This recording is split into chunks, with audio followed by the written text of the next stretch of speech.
Hello everyone, welcome to our YouTube channel Iota hub में आप सभी का स्वागत है।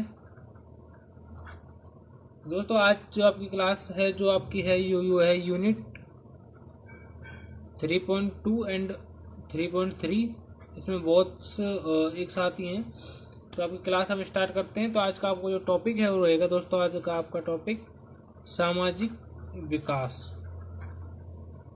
तो आज की इस वीडियो में हम देखेंगे कि बच्चे का जो सामाजिक विकास है वो किस किस अवस्था में होता है, लाइक शैशवावस्था, बाल्यावस्था, किशोरावस्था, और जो सामाजिक विकास को जो प्रभावित करने वाले कारक हैं उनके बारे में आज हम इस वीडियो में जानेंगे। यदि आपने अभी तक हमारे चैनल को सब्सक्राइब नहीं किया तो आप आयोटा हब को सब्सक्राइब कर सकते हैं।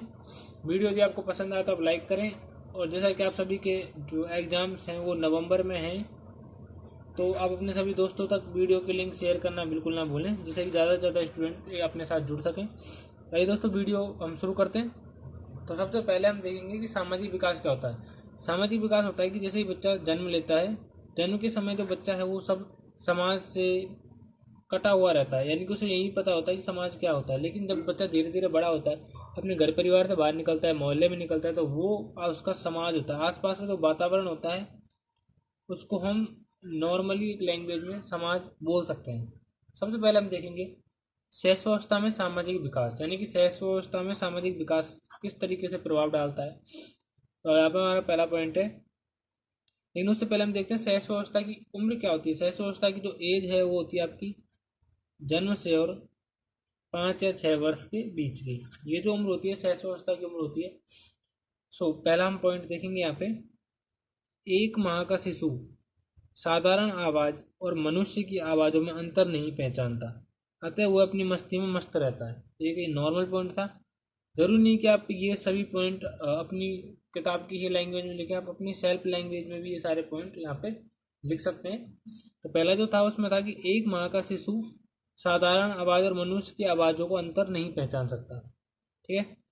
सेकंड जो आपका पॉइंट है वो रहेगा, 2 माह का जो शिशु है वो आवाज़ों को पहचानने लगता है और दूसरे व्यक्तियों को अपने पास देखकर मुस्कुराने लगता है, यानी कि इसमें सामाजिक मुस्कान की जो आयु है वो यहाँ पे 2 माह मानी गई है।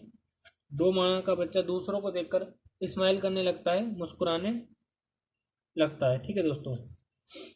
तीसरा जो पॉइंट है वो हम देखेंगे, 3 माह का शिशु अपनी माँ को पहचानने लगता है और परिवार के सदस्यों को पहचान लेता है। यदि माँ उसके पास से गुजरे तो वह रोने लगता है।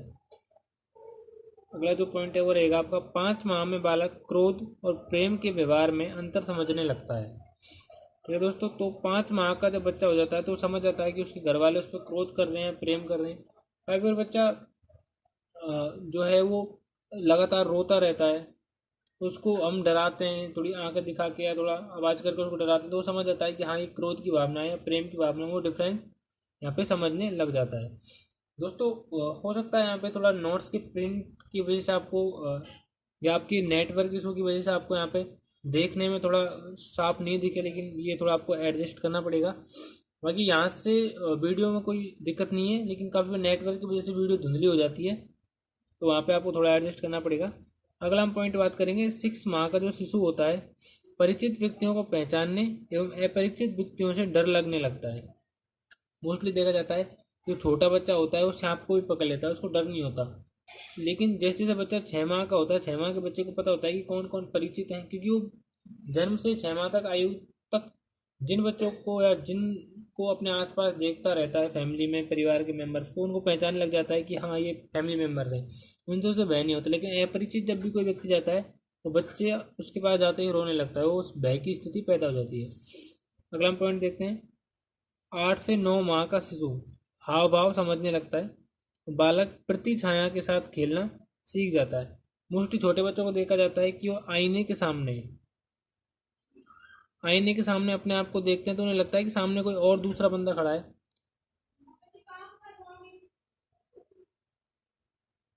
और आईने के सामने अपने आप को देखकर वो उसके साथ खेलने लगता है। उसको लगता है कि सामने वाला उसके साथ खेल रहा है, तो वहाँ पे बच्चा जो प्रति छाया के साथ खेलने लग जाता है।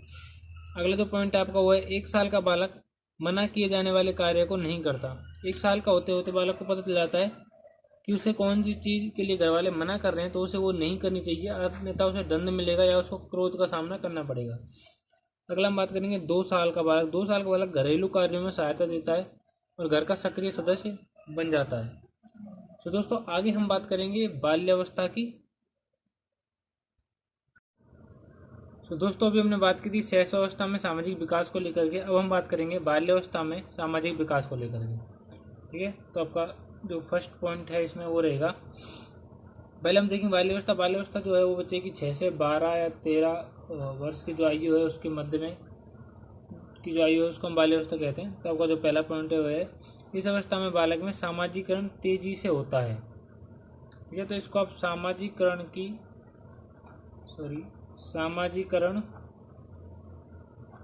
की आयु इक्वल टू बाल्यावस्था। तो बाल्यावस्था को सामाजिकरण की आयु भी कह सकते हैं। दूसरा आपका जो पॉइंट रहेगा वो रहेगा 3 साल का बालक दूसरे बालकों के साथ खेलने लगता है, वह सामाजिक संबंध स्थापित करना सीख जाता है। ठीक है, नेक्स्ट हम देखेंगे 6 वर्ष की आयु में बालक प्राथमिक कक्षा में प्रवेश लेता है और एक नए वातावरण से सामाजिक कार्यों में भाग लेना व नए मित्र बनाना सीख जाता है। अगला आपका पॉइंट है बालक किसी समूह का सदस्य बन जाता है तथा वह निर्धारित करता है कि क्या उचित है क्या अनुचित है। इस प्रकार बालक के सामाजिक विकास की एक नवीन दिशा प्राप्त होती है। दोस्तों बाल्यावस्था में बालक को पता चल जाता है कि उसके लिए क्या उचित है और क्या अनुचित है, यानी कि अपने प्राय में भी भेद करने लग जाता है और अपने लिए सोचने लग जाता है कि मेरे लिए क्या ठीक रहेगा क्या नहीं रहेगा। आगे हम बात करें धीरे धीरे बालक के व्यवहार में उन्नति और परिवर्तन प्रारंभ हो जाता है। फलस्वरूप उसमें स्वतंत्रता, सहायता और उत्तरदायित्व के गुणों का विकास होने लगता है। तो ये लाइन आपकी दोस्तों यहाँ पे इम्पोर्टेंट है, स्वतंत्रता, सहायता और उत्तरदायित्व। यानी कि बाल्यावस्था को मिथ्या परिपक्वता भी बोलते हैं। बच्चे को लगता है कि अब वो बड़ा हो गया है लेकिन वो बड़ा पूरी तरीके से नहीं हो पाता, तो वहाँ पे स्वतंत्रता की भावना विकसित होती है। सहायता, वो उसे पता होता है कि उसे किन की सहायता करनी चाहिए किसकी नहीं करनी चाहिए। और उत्तरदायित्व, बच्चा इस आयु में 12 साल की आयु तक बच्चा उत्तरदायित्व को समझने लगता है कि उसके किसके प्रति कितने व्यवहार हैं, उत्तरदायित्व हैं, और उस हिसाब से व्यवहार करने लगता है। फॉर एग्जाम्पल यहाँ पे समझाने की कोशिश की है दूसरों की सहायता करना, कोई काम की जिम्मेदारी स्वयं लेना। तो यहाँ पे ये स्वतंत्रता और उत्तरदायित्व दोनों का ही रूप हो सकता है, और सहायता में आपको सहायता देखने को मिलेगी। तीसरा है बाल्यावस्था में बालक अपने प्रिय कार्यों में बहुत रुचि रखता है, जैसे कि मैंने आपको बताया था मिथ्या परिपक्वता।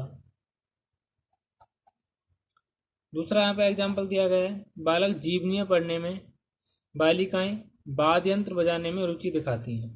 ठीक है, अब हम बात करेंगे दोस्तों किशोरावस्था को लेकर के।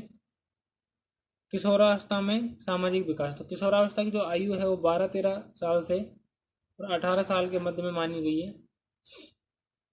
तो यहाँ पे हम देखेंगे पहला पॉइंट, जब बालक 13-14 वर्ष की आयु में प्रवेश करता है तो उसके प्रति दूसरों के प्रति उसके कुछ दृष्टिकोण न केवल अपने अनुभवों और सामाजिक संबंधों में भी परिवर्तन होने लगता है। यानी कि जैसे बच्चा 13-14 साल की उम्र में प्रवेश करता है तो उसमें शारीरिक बदलाव तो होते ही हैं, इसके साथ साथ उसमें दृष्टिकोण, दूसरों के प्रति अपनी सोच, नज़रिया, उसके अनुभव, उसका सामाजिकता का जो सिद्धांत है, समाज के बारे में उसकी जो सोच है वो सभी चेंज होने लगती है। आगे हम देखेंगे यहाँ पे सर्वोत्तम वेशभूषा, तनाव, श्रृंगार और साज सामान के एक दूसरे के समक्ष उपस्थित करते हैं। इस अवस्था में बालक बालिका अपने अपने समूहों का निर्माण करते हैं। इसको दोस्तों समूह की अवस्था बोला जाता है। और सबसे जो गहरी जो दोस्ती होती है वो इसी काल में होती है। आपको जो 11th या 12th के जो दोस्त हैं वो देखा जाता है कि मोस्टली लाइफ टाइम तक फ्रेंडशिप उनके साथ चलती है। तो एक दोस्ती का काल भी है। एग्जाम्पल जैसे पिकनिक, पर्यटन, नृत्य, संगीत, इन सभी में जो बच्चे हैं वो किशोरावस्था में ही भाग लेते हैं। ठीक है, आगे हम देखेंगे दोस्तों कि सामाजिक विकास के कौन कौन से पहलू हैं, कौन कौन सी महत्वपूर्ण बातें हैं। तो ये आपका किशोरावस्था को लेकर ये एक अभी अगला पॉइंट है। यह है, इस अवस्था में बालक बालिकाएं अपने माता पिता से किसी न किसी बात पर संघर्ष या मतभेद होता है। मोस्टली देखा जाता है कि जो बच्चा किसी भी चीज़ की अगर परमिशन घर वालों से लेता है, मान लीजिए वो दोस्तों के साथ बाहर जाना चाहता है, तो मोस्टली उसको परमिशन नहीं मिलती माता पिता की, इसको लेकर के, या बच्चा स्वतंत्रता चाहता है लेकिन माता पिता उसको उस उम्र में स्वतंत्रता नहीं दे पाते, उसको लेकर उसमें संघर्ष या मतभेद की स्थिति बनी रहती है। इस अवस्था में बालक और बालिकाएं अपनी भावी व्यवसाय का चुनाव करने के लिए सदैव चिंतित रहते हैं। कि मोस्टली 10th-12th की जो एज है उसमें देखा जाता है कि बच्चे अपने प्रोफेशन को लेकर, अपने अगले के फ्यूचर को लेकर सबसे ज़्यादा चिंतित रहते हैं, क्योंकि एक बार जब वो कॉलेज में एडमिशन ले जाते हैं तो उनको पता होता है कि उन्हें आगे क्या करना है। लेकिन कॉलेज में एडमिशन लेने से पहले उनको कन्फ्यूजन रहता है कि इंजीनियरिंग करनी है, स्पेशल में जाना है, या ग्रेजुएशन करनी है, BA BSc। तो वहाँ पर डिफ्रेंसेस देखने को मिलते हैं। अगला जो आपको पॉइंट है वो रहेगा, इस अवस्था में बालक बालिका किसी न किसी चिंता या समस्या में उलझे रहते हैं। जैसे चिंता या समस्या का काल तो ऑलरेडी बोला ही गया है किलपैट्रिक महोदय के द्वारा। अगर यहाँ पर एग्जाम्पल दिया गया है, धन, प्रेम विवाह, कक्षा में प्रगति, व्यापारिक जीवन आदि जो है वो आपके किशोरावस्था के लक्षण हैं।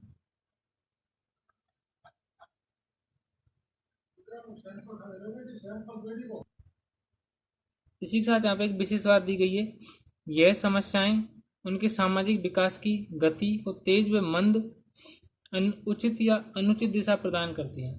यानी कि यदि बच्चे को समझा जाए और उसको उसी एक प्रकृति की दिशा में उसको दिशा निर्देश दिया जाए, मार्गदर्शन यदि दिया जाए, तो बच्चा एक सभ्य नागरिक बन सकता है, जो कि उसकी विकास की गति को तेज करेगा या उचित बल प्रदान करेगा। परंतु यदि माता पिता के द्वारा उसकी भावनाओं को दबाया जाए तो वहीं बच्चे पर नेगेटिव इफेक्ट पड़ेगा, वो उसकी भावनाओं विकास को मंद, अनुचित दिशा प्रदान करेगा। आगे दोस्तों हम इसका जो सबसे महत्वपूर्ण पॉइंट है वो देखने जा रहे हैं, सामाजिक विकास को प्रभावित करने वाले कारक।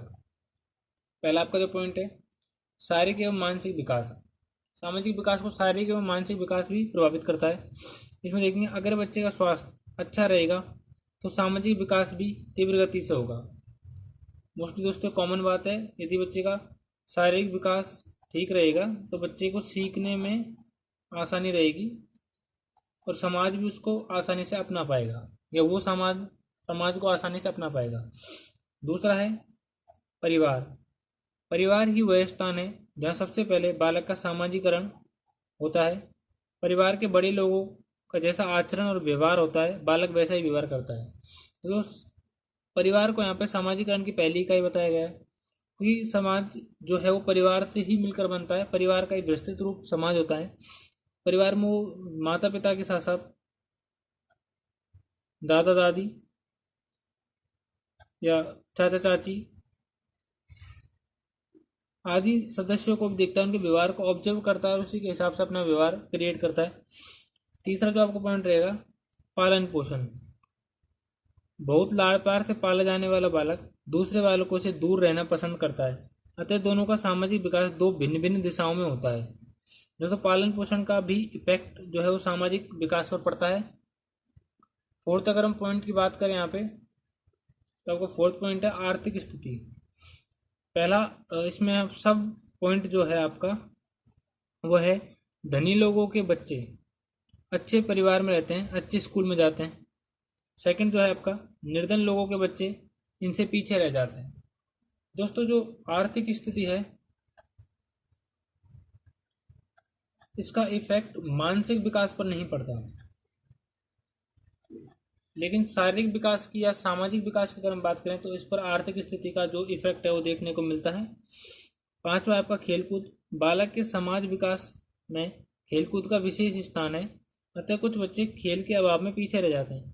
मोस्टली सबसे पहले अगर बच्चे में कम्युनिकेशन हम देखें तो परिवार के बाद वो अपने हम उम्र के जो बच्चे होते हैं उनके साथ ही कम्युनिकेशन बैठा पाते हैं, और वो खेल के द्वारा ही बैठ पाता है। छोटे बच्चे स्कूल जाने से पहले अपने साथ के जो बच्चों के साथ खेलते हैं तो वहाँ पे वो अच्छा बुरा आदि चीज़ों का अनुमान लगाते हैं, ऑब्जर्व करते हैं, उसके साथ साथ वो सीखते हैं। यहाँ पे स्किनर महोदय का एक मानना है या एग्जाम्पल है, खेल का मैदान बालक का निर्माण स्थान है जहाँ उसे प्रदान किए जाने वाले सामाजिक और यांत्रिक उपकरण उसके सामाजिक विकास को निश्चित करने में सहायता करते हैं।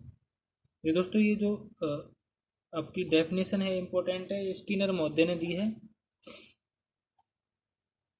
उनका मानना है कि खेल का मैदान बालक का निर्माण स्थल है जहाँ उसे प्रदान किए जाने वाले सामाजिक और यांत्रिक उपकरण उसके सामाजिक विकास को निश्चित करने में सहायता देते हैं। तो दोस्तों आज के लिए इतना था। आई होप आपको वीडियो अच्छी लगी होगी। यदि अच्छी लगे तो आप वीडियो को लाइक कर सकते हैं और वीडियो को अपने दोस्तों तक शेयर करना बिल्कुल ना भूलें। आगे भी आपकी जो क्लासेज हैं वो कंप्लीट करवा दी जाएंगी। जैसे भी आपकी टाइम टेबल या एग्ज़ाम पैटर्न को लेकर अगर कुछ भी अपडेट आता है तो आपको वीडियो उसके ऊपर अवेलेबल करवा दी जाएगी। तो thanks for watching this video. आज के लिए इतना ही था दोस्तों।